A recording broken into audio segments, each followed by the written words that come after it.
Good morning, bonjour.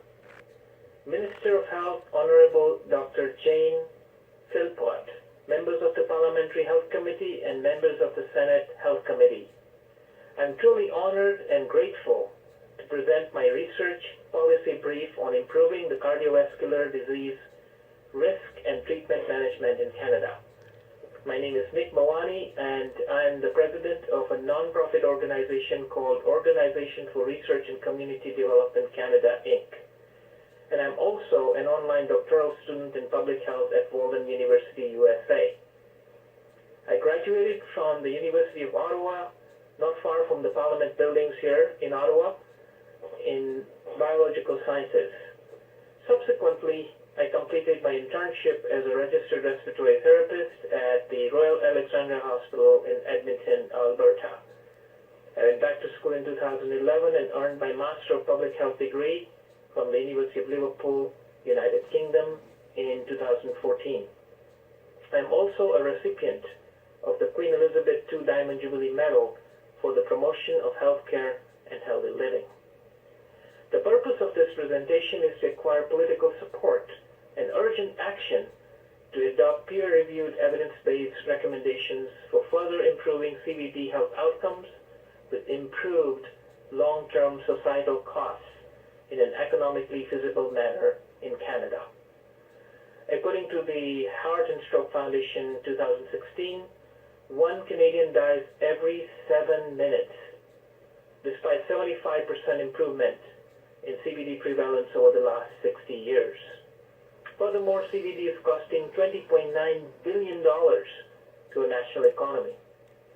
The last political initiative to address the CVD challenge in Canada was initiated by the Federal Minister of Health in 2006, which is a decade ago.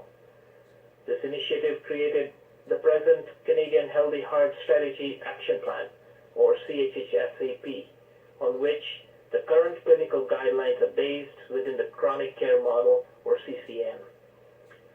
Since then, new medical, epidemiological, and economic peer-reviewed evidence has emerged that will reduce CVD event risks by 33% in the next 3 years and CVD death risks by 50% over the next 10 years, with a total societal cost savings of $1,038 per patient if the naturopathic care was added to the existing CCM framework.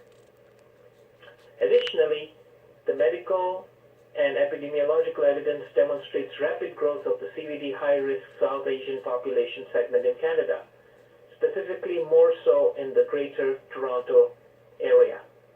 Emerging peer-reviewed evidence shows that ethnically targeted and ethnically tailored CVD risk and treatment management will reduce CVD risks further and will reduce associated direct and indirect costs. Furthermore, current findings show that 10% of Canadians are unable to afford their cardiac medications that may endanger their lives if they're not assisted through targeted provisions.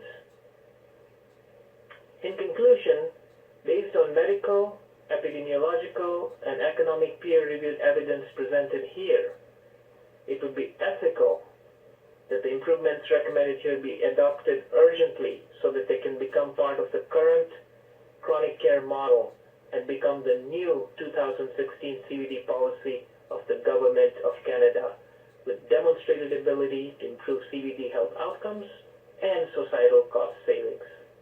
Thank you all very much. Merci beaucoup.